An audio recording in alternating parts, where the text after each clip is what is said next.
Welcome to episode 9. In this one, I want to talk about emotional abuse, what it is and the tools the abuser uses to tie you up in their invisible chains, and also about the A to Z of emotional abuse and use some of the terms or words that you might hear on this journey. Welcome to the MINDFUCKERY Podcast. I'm your host, Elizabeth, author of Finding Lily and the A to Z of emotional abuse. I'm here to remind you that love should be unconditional. Divorcing emotionally is life-changing, and that you have a duty of care to yourself. Each week, I will discuss some of the terms you may hear along this journey, and I will help you understand and process what's happening. I will help you find the best habits as you start to take back the control of your own life and learn the tools to heal on a deeper level, becoming the best version of yourself. Unless you're a survivor of emotional abuse, you have no idea what it's like to have conversations in your head with a person you're no longer in contact with.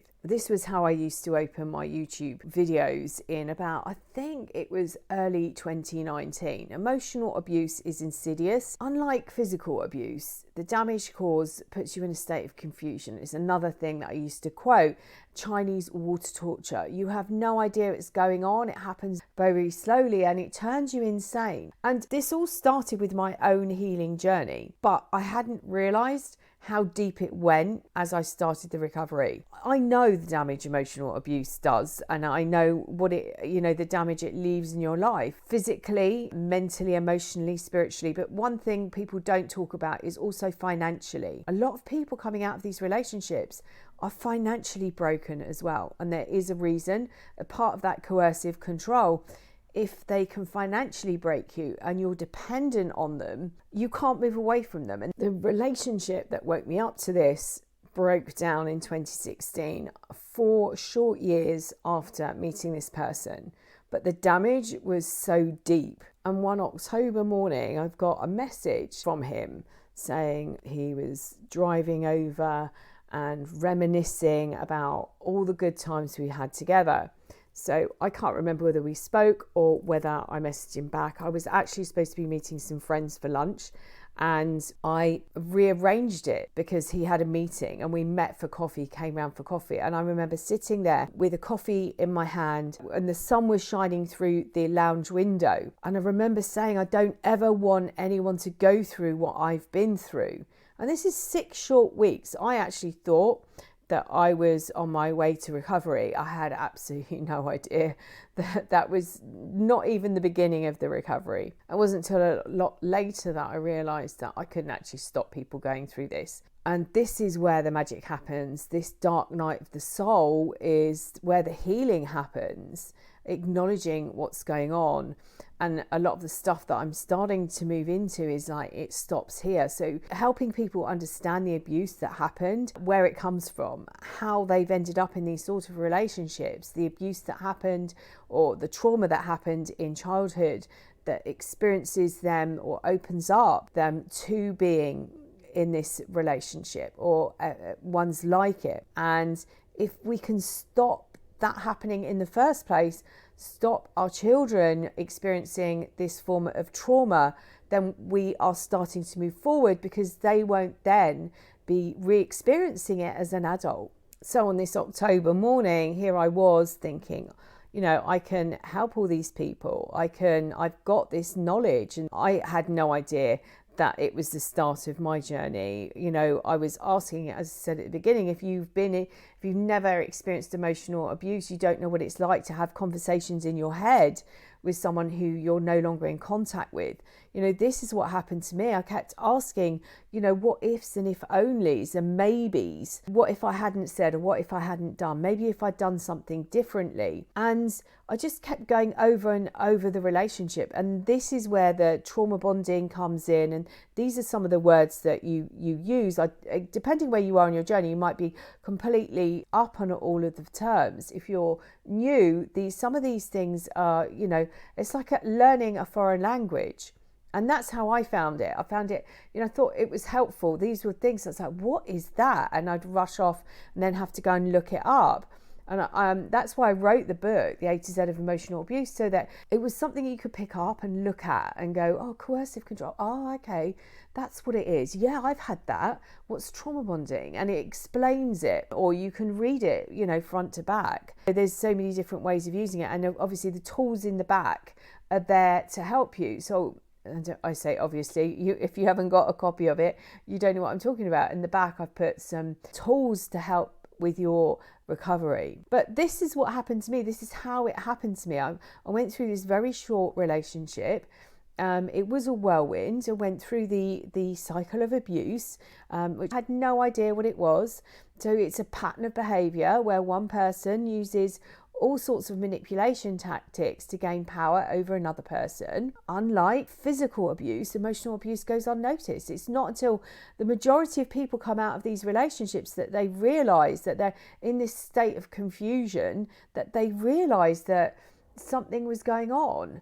And then they might trip over words like narcissism, narcissistic abuse, sociopath. And you think, well, I've heard that, narcissism is around a lot more. It's more common. It's very hard to claim that someone's a narcissist. They might have narcissistic traits. They might be higher up on the narcissistic spectrum. But unless you can get them to go and get a diagnosis, you couldn't take that information through the divorce process or to help people understand, because you can't claim somebody is something unless you know for definite that they are. So the abuser used tactics to trap you and to gain power and control over you. And this is what they do in the cycle of abuse. As I said, I discovered all these different terms. And one of the early ones, and this is where the name of the podcast comes from, was mindfuckery. I was watching this woman use this word and I was like, whoa. And she was describing her ex-husband and what he'd done this time and how it was mindfuckery. And I was actually getting ready to go out and meet my ex. This was a few months later. So I heard this word mindfuckery and she was going on about her ex-husband or partner and what he'd been up to, and I'd been talking to my counsellor and she felt it would be really good to get closure from the relationship. But part of me was in this discussion with my ex-husband as to if we wanted to fix the relationship, what it would be. Now I can't remember, because it's quite a long time ago, exactly the conversation I had with my counsellor as to, but we had discussed, I was going to meet him. And then during this meeting, or before this meeting, it was like, I got a message, I'm really tired, I'm not feeling very well, I want to rearrange. And I'm like, this is really important. I need this closure. I need to get this. I don't even know that we were talking about closure, because I remember there was some sort of list that we were supposed to take. And I can't remember whether I had it on my phone. I can't remember now. Anyway, it was a real mess, the whole thing that evening. I didn't get the closure. You're never going to get closure from somebody who's higher up on the spectrum. But what happened was, as I moved forward and I started to get my life back together, I remember there were times that we met up. So when I had to move out of the house that I had at the time, he actually came round and I felt nothing. But then again, it started after that. There's these connections. They're like tendrils that delve in deep, dig in deep. And it was maybe 3 years after that, I think, that I started to want to share some of this information. I recovered to a certain point, and it was the A to Z that sort of came from this moment. I started looking at some of the words that I hadn't understood and recording little videos for YouTube. And then I started putting some information out. And on my Instagram, my publisher of Finding Lily actually reached out and said, I hope this is your next book. And that's really how it came about, the A to Z of emotional abuse. So my focus and my energy changed towards that. All the time I was writing it, I was actually going through the divorce process, or I think I'd written a great big chunk of it. And then I went through the divorce process, and which I found very triggering again. So there was like another layer to work through. So the cycle of abuse is one of the terms, made up of 3 elements: idealization, devaluation, and discard. And each of those is carried out for power and control. And then I started to look at the chaos and destruction that's left at the end of these relationships. The abuser just walks away and they don't look back. They usually leave you to pick up the pieces. Not only that, probably clear up all the messes, including financial.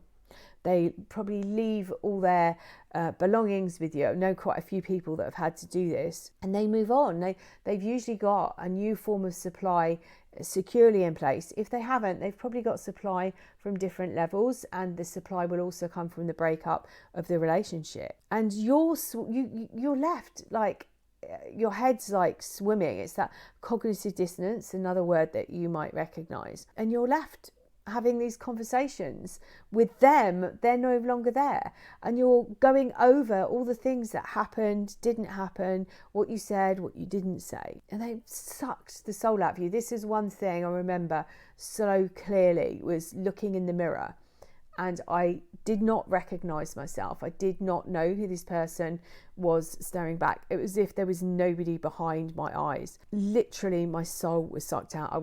I used to talk about it being a shell of my former self, and there was nothing there. So the idealization is the stage, and it's used right the way through the relationship. It isn't just at the beginning, but that is a lot of the work is done at the idealization stage, at the beginning of the relationship, where they're securing you in.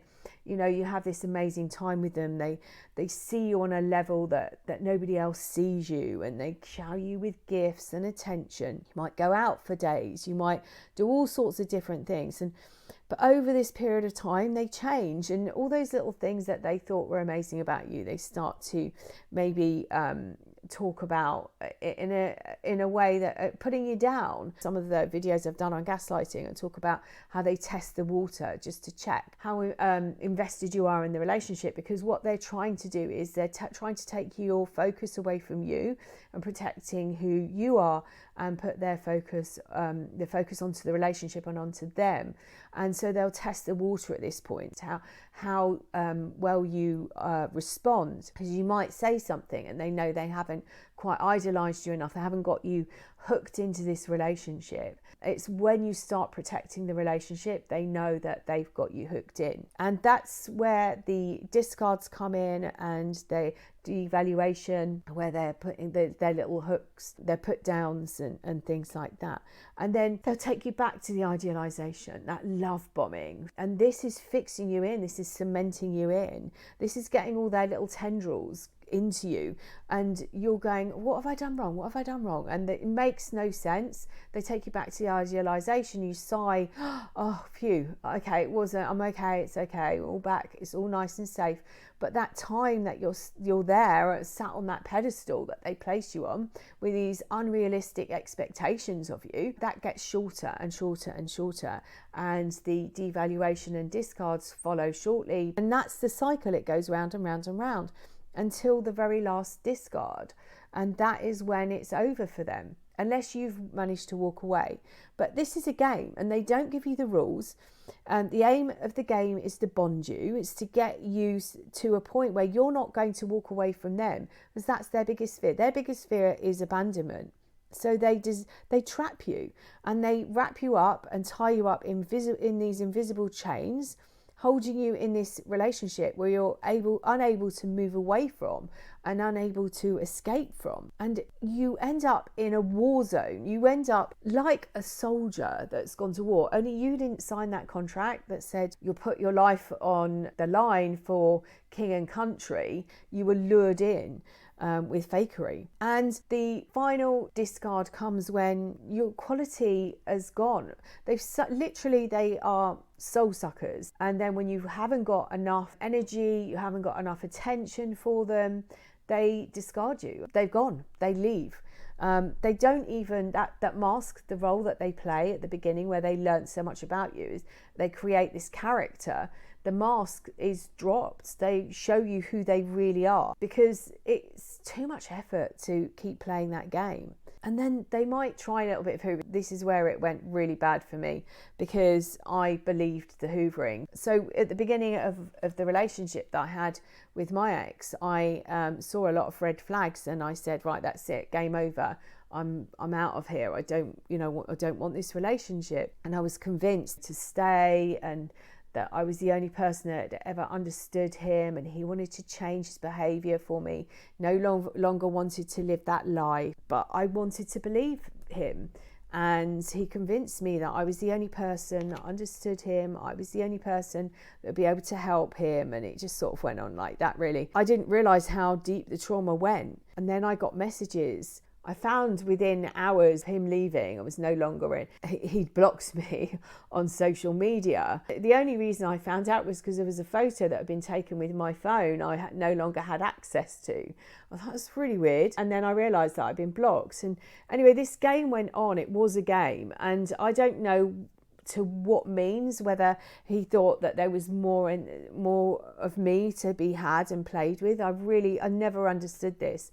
I got messages saying, you shouldn't be doing this, you shouldn't be going through this alone. And I was like, and apparently a friend of mine was talking to somebody really close to me and said, how is she not seeing this? He's sucking her back in. He's, why is she listening? I couldn't not hear it. I couldn't hear them. I could only hear him because I was vibrating on that level. He was checking in, with me, and I shouldn't be going through this alone, and he should be there to support me was another one. And I believed it because it was safer. It felt safer being in that abusive relationship than it did being out of it. And there's a really good reason.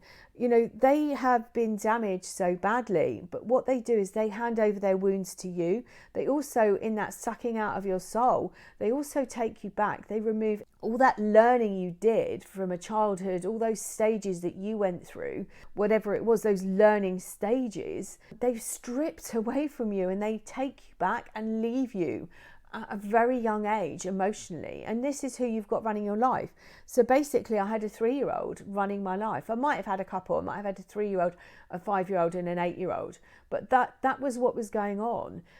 They were making decisions on money, they were making decisions on all sorts of things, and it was as if it was safer in that relationship. Again, I talk about this, some of this stuff that I talk about is what I experienced, and it's probably what the most comments I get is, you really get this, I really get it because I really have lived through it, and it was painful, and I will talk about those emotions, and a lot of people don't. Gaslighting is lying. A lot of people have affairs. It doesn't make them narcissists.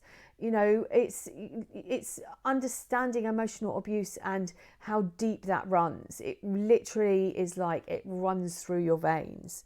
So they give you a false sense of security. I experienced hoovering. And then, as I said, I went through this process of recovery, and then I went through the divorce process, which triggered me again. So although I'd done a lot of recovery, I hadn't done enough. And I will talk at the end about, because I've also written a course, I think it's the same course. Yeah, it stops here, it stops now.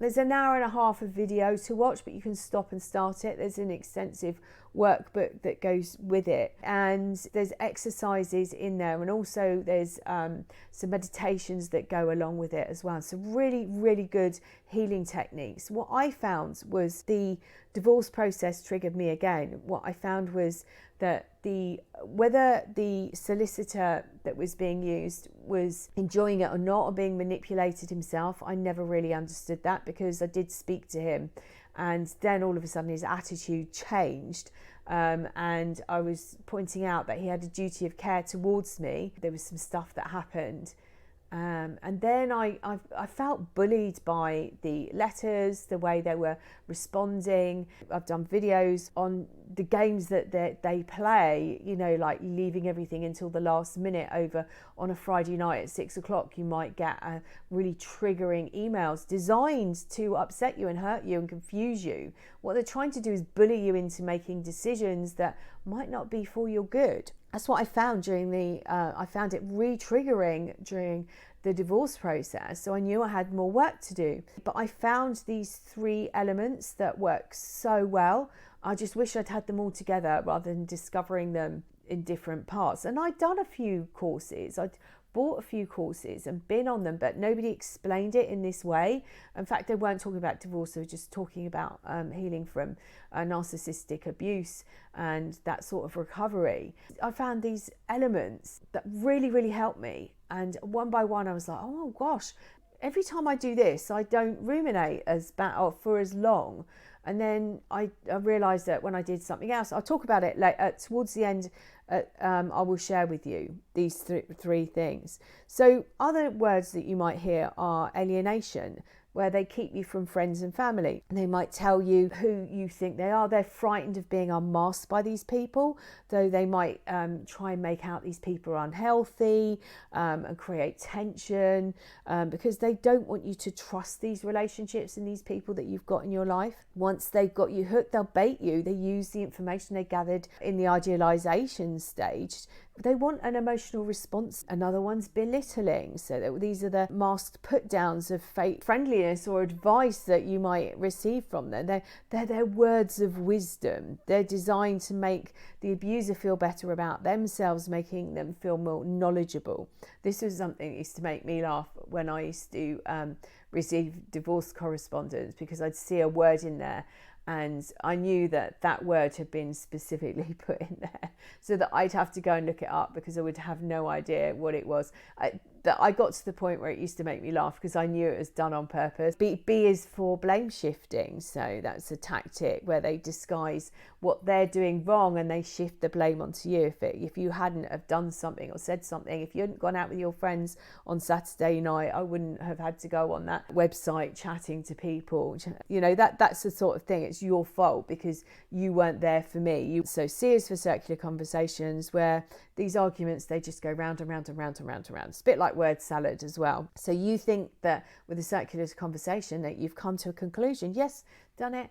Right, we're all in agreement on this. And then it could be half an hour later, 10 minutes later, you know, a day later, the whole thing comes back up again. And you're thinking, well, we've already done this. I thought we've already come to an understanding. We've already come to a conclusion. We've already made an agreement, you know, and you're now coercive control. I have done a few videos on this. It is a law in the UK. It has been for about, I think it's 7 years, coming up for 7 years this year. You can find some. In fact, I might put coercive control, a link into the notes so that you can find the details on that. There's a list of different behaviours. This is about persuading somebody to do something that they don't want to do. An easy way of describing it is if you think about young boys and girls that don't want to maybe take their clothes off in front of the camera or something like that, and an adult is maybe even pretending to be a child, persuading them this is a really good idea.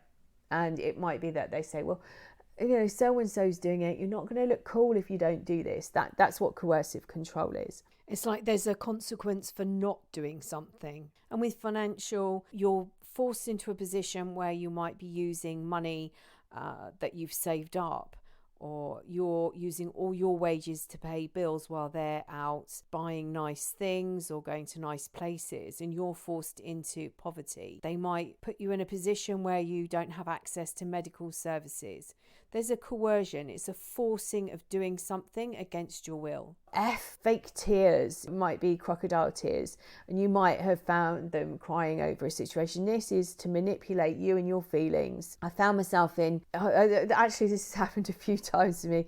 The first time I was really, really young, and I had no idea what was going on, and somebody else called the abuser out. And what he'd done was, I can't remember what the situation was. I think I was 19. We might have broken up. I can't remember. All of a sudden he felt ill and he just fell to the floor, and somebody called him out. Said, oh, I'll go and get the nurse. She lives across the road. And he jumped up off the floor. And I've seen it a few times where I look at people and I go, really? It's like an internal thing that says, oh, this doesn't feel genuine. In men and women, you might see them just open one eye to see whether I've seen that a few times. Just, are you looking at me? And I just think, oh, yeah, this is fake. This is done to make you feel sorry for them. This is their victim. You know, they love playing the victim. F is also for future faking. So that during the idealization stage, they found out what's really important to you, what you want to do. Maybe you want to travel, maybe you want to live in another country, maybe you want to retire at a young age, maybe you want to go whatever it is. They'll take what they want to do, because this is all about them.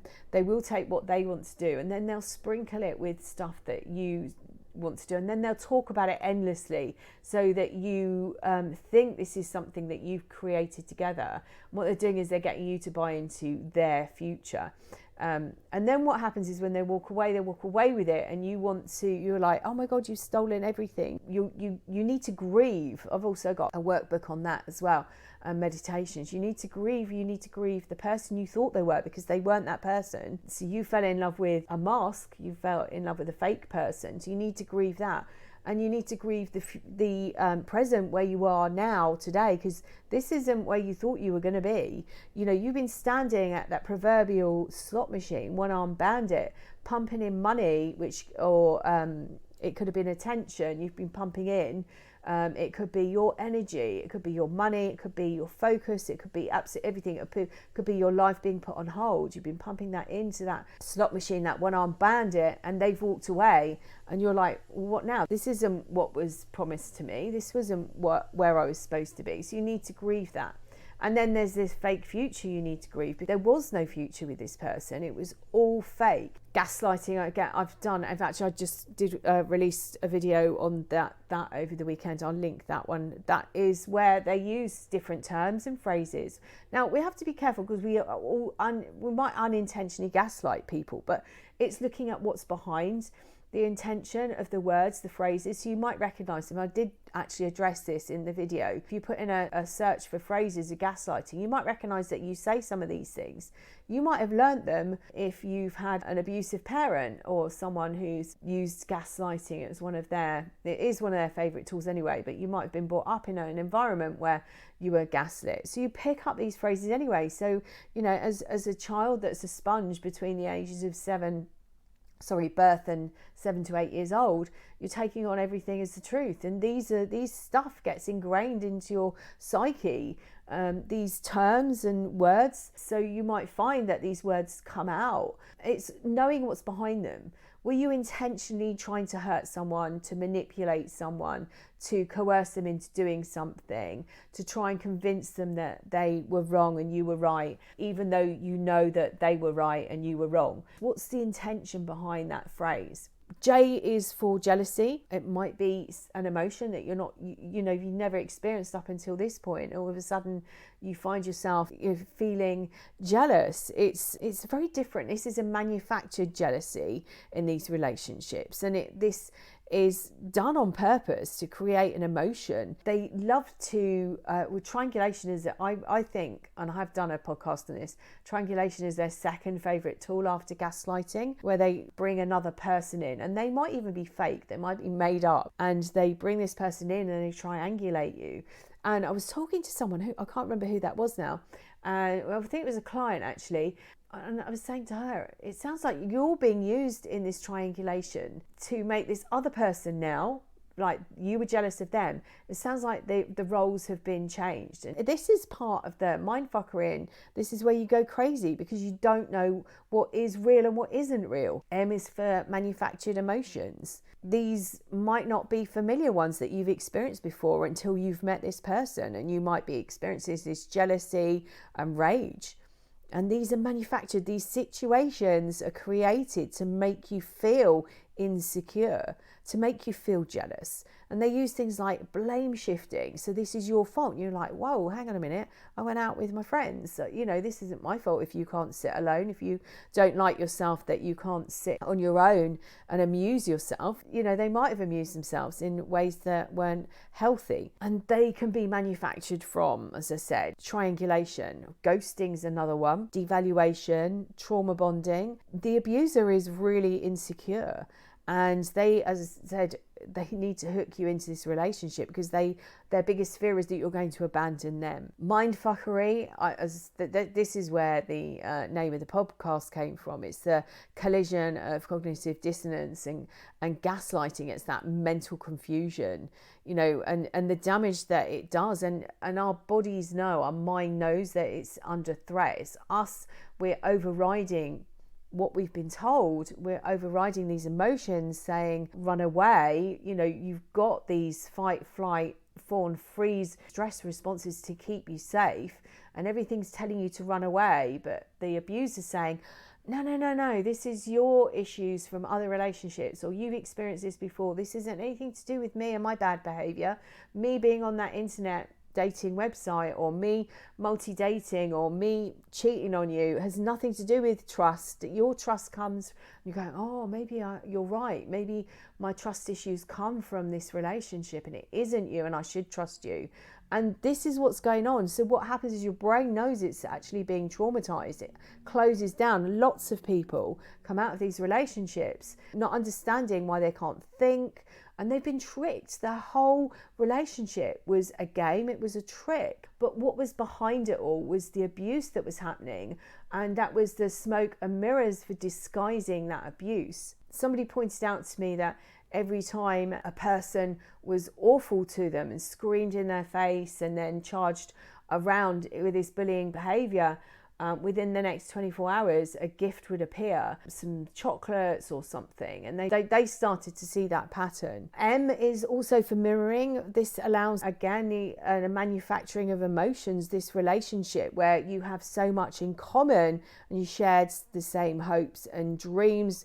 Your soulmates, of course you are. But this is all mirroring. They take your amazing qualities and they want them for themselves. So they take that on. They put that mask in place, and you're actually, in a way, falling in love with yourself. N is for narcissistic rages. This is reaction to a narcissistic injury, where their levels of anger go from 0 to 7 in an instant. So a normal range of anger, it builds up over time, builds up in stages from 0 to 7, but theirs is an instant. And there's two types of rage. There's explosive and passive aggressive. So those explosive rages are aggressive outbursts, and they might shout in your face and become very verbal, or they might even be physical. Whereas the passive aggressive rages is where they'll withdraw into a sulky silent treatment as a way of punishment. And the rage is usually as a result of childhood trauma or this abandonment wound. It was the unmet needs of the child where they're unable to master critical development. O is for objectification. That's a term that's used to describe the way a toxic or abusive person views another. So it might be that they don't call you by a name, or they use the term his or her. It might be where in families there's a scapegoat and a golden child. They see you as an object. You're not a person. There's no emotion there. P is pathological lying. We all lie. Research shows that we all lie. It might be that we protect someone and their feelings. It might be what they're wearing or a new hairstyle. But when somebody is pathologically lying, they do it to gain control over another person. They're lying and wearing a mask during that idealization stage, presenting a false self. They might tell half-truths, and they do this in a way that there's a sprinkling of truth. P is also for projection. It's a tactic used to project their unhealed parts. So most people are able to accept that they might be wrong in a situation, or recognize that they might have said something and it's unintentionally hurt someone's feelings. And they're able to take responsibility for those actions, for those words. However, emotionally abusive or toxic people can't do that. Instead, they project all their broken and unhealed parts onto you. They can never put themselves in the other person's position. This is always about power and control of your life, and they leave you feeling vulnerable. You are only responsible for your own healing. You're not responsible for theirs. There's a lot of people come out of these relationships still wanting and seeing that damaged inner child that they've projected and presented to the world. S is for shaming. This is an emotion caused by the belief that you're inferior or unworthy. It's a technique used to divert your attention away from their bad behavior and projecting that onto you.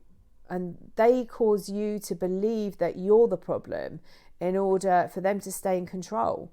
It's always a way of hiding their insecurities and pushing the attention onto you when they don't want it. Normally they want the attention, but this is to get them out of trouble. S is also for silent treatment, which is a passive aggressive form of emotional abuse, a way of showing displeasure or disapproval.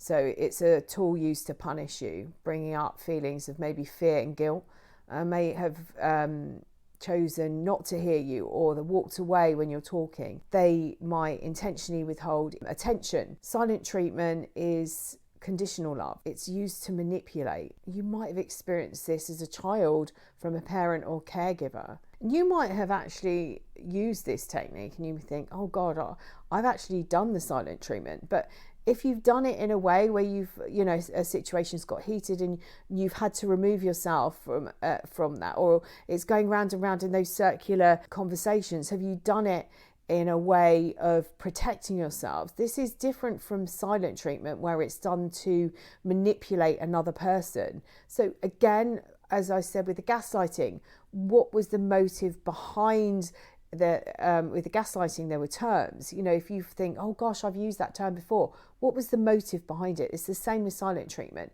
Did you do this to protect yourself? Remember, we've got 4 stress responses, which are fight, flight. Fight is, have I got enough energy and power behind me to stay and fight this person? Can I get away easily from this situation? Can I run out of harm's way? And it might be that the silent treatment, walking away from a situation, was your coping mechanisms. So was it done to manipulate? Was it done to take over the power and control of another person? Another S is smear campaign. And the definition of a smear campaign is a plan to discredit a public figure by making false accusations. So take out the public figure and replace it with your name. I hear this a lot. A lot of people come into my group, the Divorce Sanctuary, and this is what's going on for them. Smear campaigns are designed to ensure that the abuser looks like the victim. So they create stories about the terrible things that allegedly you've done or said. They want to punish you and they can't take responsibility for what they've done. This is all your fault. And usually once those words have come out of their mouth, they are able to change everything. So they change the whole storyline and they then believe it. It becomes their truth. It might have started before the final discard. They might have started this smear campaign where they've involved mutual friends or members of your family, even your children, and they start to discredit you and tell people what's going on, or making up these lies about what's going on and protecting themselves. So when they do walk away, people can say, I completely get it. I saw you were in pain, or whatever it is that, they're portraying. You're going to be so much healthier out of this relationship. And it was lies. Everything that they were doing to you, they're now claiming that you were doing it to them. I've had so many messages because I've done a few videos on this, particularly with divorce and with the smear campaign, where I say, turn it around. Somebody said this to me right at the beginning of my divorce process. Everything that he's claiming that you've done, turn it around. It will be everything that he's done to you. And I got the list of the reasons for divorce. And I think 4 out of 5 were exactly that. The smear campaign is everything flipped. And you need to, emotionally divorcing means that you, as I say, it's life-changing, because it means you step back and go, that's your crap. You keep it. I'm not taking any more of your rubbish. I'm not clearing up your mess anymore. They're looking for a reaction. This is majority of time they want you to react so that they can turn around and say, look, I told you she was crazy. I told you he was aggressive. I told you.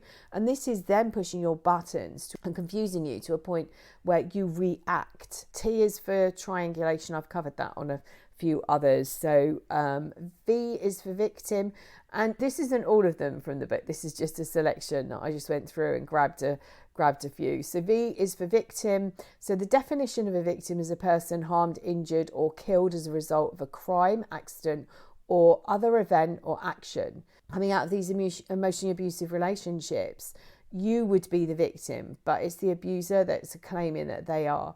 And they lead everybody to believe that you were the abuser. And during this devaluation stage, you lost your self-esteem. When they were triangulating you begin to believe that you're not good enough. You saw the red flags. You very possibly saw the red flags. I did. I tried to get out, but I then got sucked back in with I want to change. I've never wanted to do this for anybody else. And I then got so invested in helping this person that I didn't even know who I was at the end of the relationship. You know, I said I stood and looked in the mirror. And this is all done during the idealization stage. They're stripping you back, stripping you of your self-esteem. You're left believing this is all your fault, that you are the abuser. You might even have questions whether, am I the narcissist? I think I've done a video on that as well. You know, because a lot of people come out of these relationships believing it's them. And this is why. W is for word salad. And this is, I touched on this when I was talking about circular conversations. It's a form of communication that doesn't make sense and it doesn't go anywhere. It's done in various ways. It could be a combination of circular conversations or projecting or blame shifting. And they just throw loads of words at you to the point that you can't take on this information. You're confused anyway. Mind is shut down to protect itself from the abuse, and they're just throwing this stuff at you. And none of it makes sense. And this is all done, as I said, to confuse you. This is all about power and control. It's about having the upper hand in this conversation. They don't want you to understand it, because in an attempt to understand it, you might understand what's going on. They want to confuse you. In that place, they can manipulate you. Another W is walking on eggshells. And this is a term that describes the way you behave around an abusive person. So it might be you don't want them to go into a narcissistic rage. So you might tiptoe around a subject. You might pick up that people are about to say something. You might feel like hairs on the back of your neck rise when they're talking to someone and you think, oh my gosh, this conversation is going to flip and they're going to rage in a minute. It might be around children. It might be other people that are close to you, and you do everything. You walk on eggshells and you might calm down the situation. This is fawning. This is praising them. You might go into that fawning stress response. Any abuse is horrific, but emotional abuse is very silent. And it usually isn't until you get to the end of a relationship that you actually understand what's happening. You might live in an unknown fear, jumping at the slightest sound. You're anticipating their needs. You can feel the change in an atmosphere. You might have actually learnt this at a very young age, particularly if you were the scapegoat. As I said, I was a shell. I'd lost everything. I was broke and broken. And I was stuck in this cycle of questioning. So if only I'd done, if only I'd said, maybe if I'd done, maybe if I hadn't done. And I believed this was all my fault. And it was part of this was I had to heal the trauma bonds, but I then went deeper. A lot of the work I've been doing over the last 10 years has been around the original wound, where it all started. So when I experienced this, it sort of made sense that with what I was doing and going and looking deeper at what had happened to lead up to the fact that I was in this relationship. It was one statement that somebody said to me, and they said, I can't believe you can't see this is abuse. And this was, I think, when a chunk of hoovering was going on. I didn't understand why I didn't see it as abusive. And that's where I went to explore afterwards. So the three things, as I said, I've got a workbook and a 90-minute video that accompanies it and meditations that go with it. It's called It Stops Here, It Stops Now. It's the three things I wish that I had together, and it's grounding. I realised when I was doing a lot of meditation and journaling, when I was grounded, when I was in that state, when I got caught up in the ruminations when the letters arrived or emails arrived, and they were designed to trigger me, I didn't last very long in that state. I was coming out really quickly, and it was the first thing I noticed. The next one was honest conversations. I noticed that, and this was a few months later, when I had really honest conversations with myself as to why I wanted to reach out, why I wanted that attention, who was asking for that attention, I was able to move on a lot quicker. Breathing was another one. And I was box breathing, and I found that I was able to breathe my way out of situation. And because of some of these techniques during that time, I was actually called bipolar, and it took me 6 years to realize that, yeah, I probably have got mental health issues, and I'm sure we're all on that spectrum. I would never have classed myself as bipolar, but what I was trying to do was not react. I was trying to be in control of my emotions. I was trying not to have that reaction that was being presented to me with the facts and the way that my ex-husband was behaving in certain ways. But he did turn around and say, we believe, that's what he used, the term, we believe that you're bipolar. And I think something had happened and I was about to get really upset and angry, and I breathed my way through it. We believe you're bipolar because of the way you do this. And I still used to play this over and over and over. So it was a trauma that I was experiencing. It was a flashback that I was experiencing. And then one day I was thinking about it, and I was thinking, hang on a minute, most of our relationship was a lie. Most of the stuff that he told me was a lie. Why am I holding on to this thought? And poof, it went just like that. So I will put lots of different links into the description box. This is a tiny element, but there was so many letters that I missed out. It was a tiny element of what's in the book, the A to Z, but this is how it happened. This is how I came to write this book. Part of my story I've tried to not talk about for a long period of time. I talk about my emotions and what I experienced. And as I said, the people that reach out to me say, you told me this was going to happen, and it did. I want to be honest with people. You can heal. I promise you can heal if you want to heal. You don't want to use this as your crutch and lead with your wound. This is a chance to heal. And those three things, the grounding, the breathing, and the honest conversations, honestly talking to who it was and finding out who they were, how old they were, and what they needed, it literally changed the way my healing progressed. And it was so rapid. And the other one was taking responsibility for the fact that I saw those red flags and did nothing about it. So I needed to track down why, and taking responsibility for my healing and wanting to never ever repeat this again. So I have become a bit of a emotional abuse warrior. You know, I was on Instagram the other day and somebody put up a quote. It was what I used to say right at the beginning of my videos, my Knowledge is Power videos, that section that I did at the early part of 2019. And they said it was unknown. And I used to open them up as I did with this podcast. Unless you're a survivor of emotional abuse, you have no idea what it's like to have conversations in your head with a person you are no longer in contact with. And that was the questioning, maybe, if only. And it said unknown, and I put on there, that was me, I said that was my quote. I have just become this little bit of a warrior, and I want to help as many people as I can heal from this, because you can do it. I promise you can do it. It's just having what works for you. So in all of my little courses that I'm putting together for you, I've put other elements in there. So because what works for me might not work for you. So I've done variations. So you might find that there are 5 things, so, you know, and you only need 3 of them or 2 of them, or it's the one thing that you get from that course. It's so worth listening to some of these videos.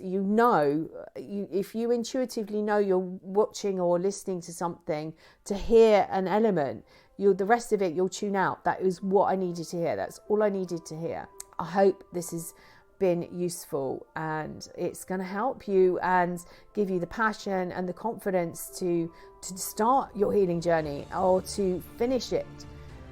I'm sending you loads and loads of love. Until next time.